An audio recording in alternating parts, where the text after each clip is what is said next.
इंद्रदेवाच्या दरबारातून पळवले ती कृष्ण सुंदरी ती अप्सरा अजून माझ्या मनात कसे आदर झाले नाही. अप्सरे, हे अप्सरे,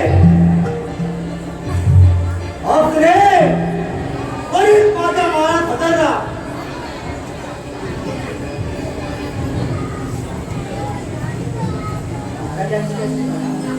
आशीर्वाद अप्सरे, तुझ्यावर मी मोहित झालो आहे. तू माझ्या समोर नृत्य गाय करून माझे मनोरंजन कर.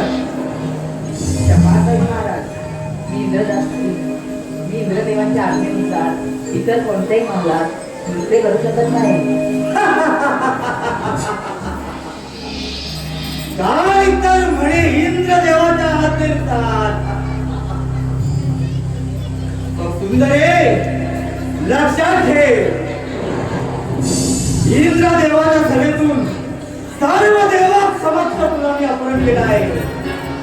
तेव्हा तू माझी दासी आहे आणि जर माझ्या महाराज तू नृत्य गायन केलं नाही तर या तुझ्या सौंदर्याचा अभिमान आहे ना, तुझे हे सौंदर्य विद्रूप करून तुला अंधार कोण जाऊन ठेवील. महाराज, चल कर सुरुवात.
गुरुवर्य, माझं काय चुकलं आहे का?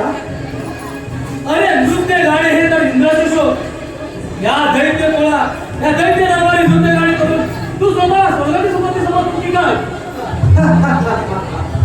गुरुवर्य, मला माझा पिता जालिंदाप्रमाणे मला महापराक्रमी व्हायचंय. या तिखंडाचा स्वामी व्हायचंय. अरे कामातुला, मी तुझे लग्न महिषासुराच्या मुलीशी लग्न केले.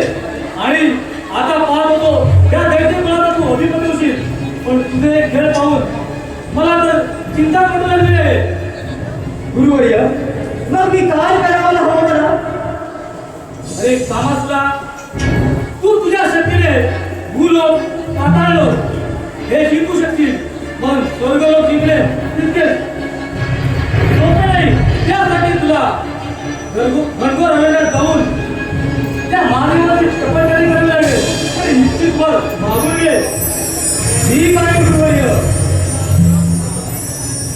निहान्य पाणी वर्ज करून पंचाक्षरी मंत्राने मी शंभो महादेवाला प्रसन्न करून योग्य तो वाटा मागून घेईन. मला आज्ञा द्या गुरुवर्य. कामासला माझा आशिष सदैव तुझ्या पाठीशी आहे. दाद्या घनघोर अरण्यात आणि अंगभांड वर्जित करून पंचाक्षरी मंत्राने आपलं इच्छित फळ मागून घ्या. म्हणजे आपल्याला या स्वर्गावर विजय प्राप्त करता येईल. ही काय गुरुवर्य, येतो मी महादेवाची तपस्या करतो.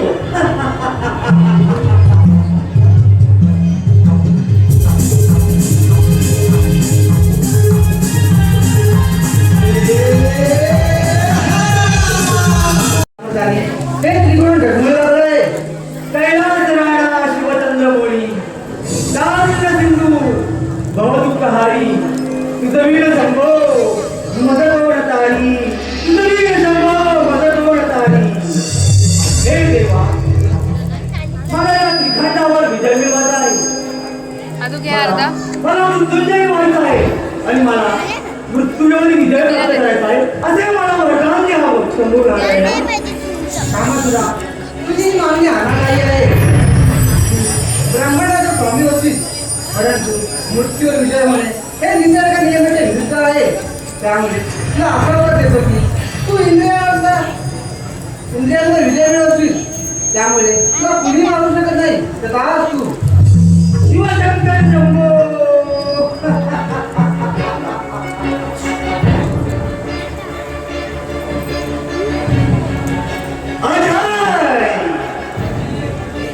अजय अजय झालं मी अजय. प्रत्यक्ष महादेवाचा अभिनय मला मला सप्त इंद्रियांचा स्वामी इंद्रियांवरही विजय प्राप्त करावा असे मला महादेवाकडून तुझ्याकडं वरदान प्राप्त झालं आहे. माझ्या सर्व देवांना माझ्या माझ्या सहा मुलातून सर्व देवांना मोहित करून सर्व देवांना सर्व की परत करून सोडतो.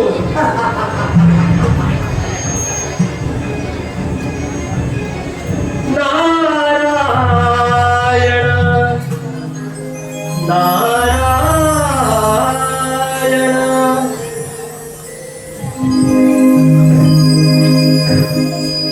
तारही छेडिता स्वर हे गुंतले. तारही छेडिता स्वर हे गुंतले. ब्रह्मपुत्र नारद ब्रह्मणाने निघाले. ब्रह्मपुत्र नारद ब्रह्मणाने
घरी चालू झाले. हे राजा काय बनवतोय सरळ आणि कसली झाली अरे तुझ्या महादेवाची कृपा प्राप्त झाली. आई ते म्हणजे त्याचे दर्शन गाडी सती म्हटलं चालू झाली. नारायण नारायण वर्गलो भूलो पाताळ सर्व भ्रमण केलं तरी अजून कधीचे साधन मिळत नाही. काय करावे बरे आणि जोपर्यंत कधीचे साधन मिळत नाही तोपर्यंत त्या जीवाला काही जय पडत नाही. काय करावे बरे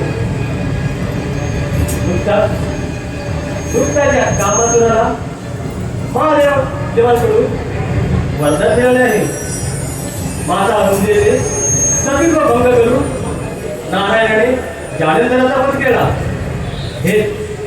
हेच कारण हेच कधी सादर करून या कामातुराला देवाने विरोधात मानतो.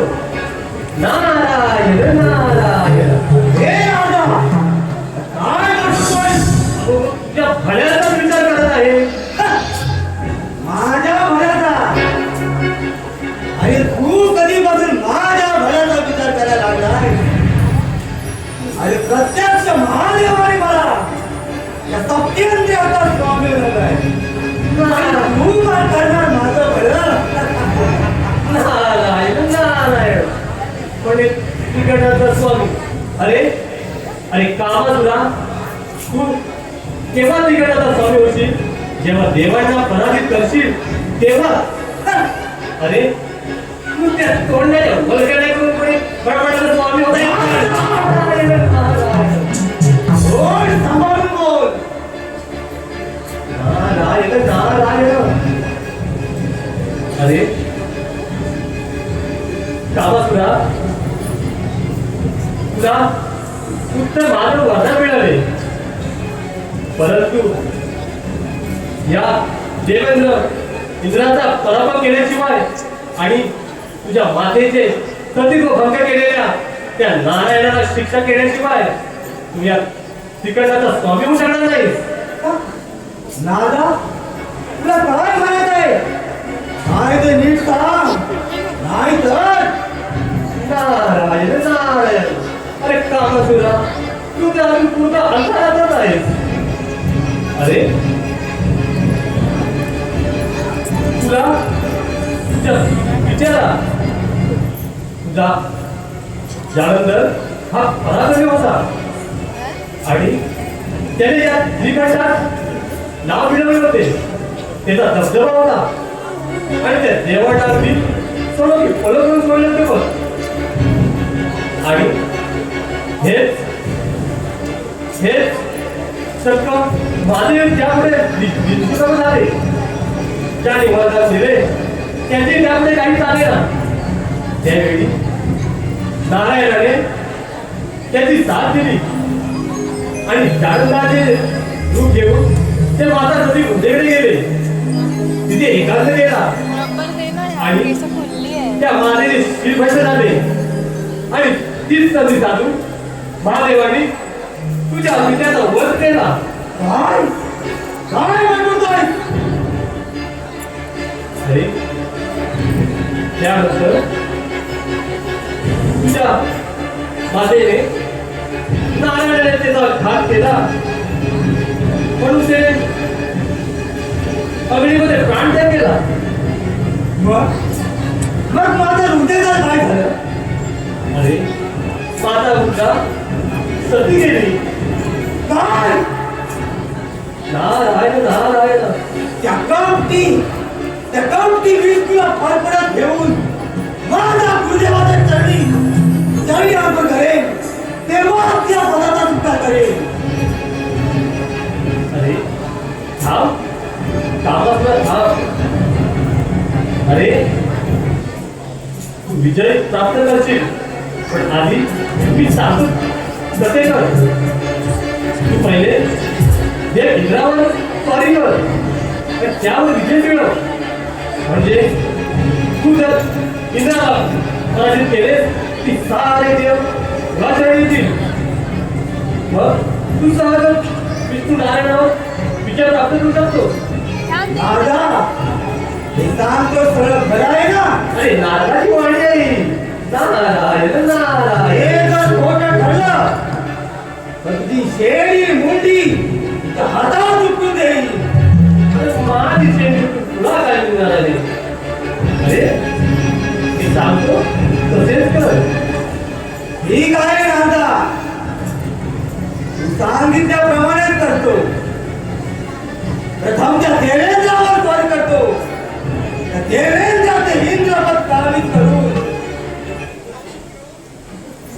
नंतर त्या विष्णूला त्या वैकुंठपती विष्णूचा पराभव करून माझ्या आईच्या सतीत्वाचा भंगाचा बदला देतो. नारदा येतो मी. हे देवेंद्र, आणि नावाने तुझे इंद्रपद, आज नावाने सत्य, आज नावाने सत्य, आज निर्णय.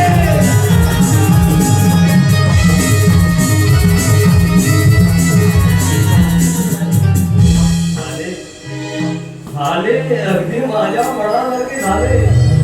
अरे हा कामा तुझं आणि दिल्लीला भेटलाय. आता त्या देव दाडवांचे युद्ध पाहिजे हे म्हणजे परवडीत ठरेल. नारायण नारायण.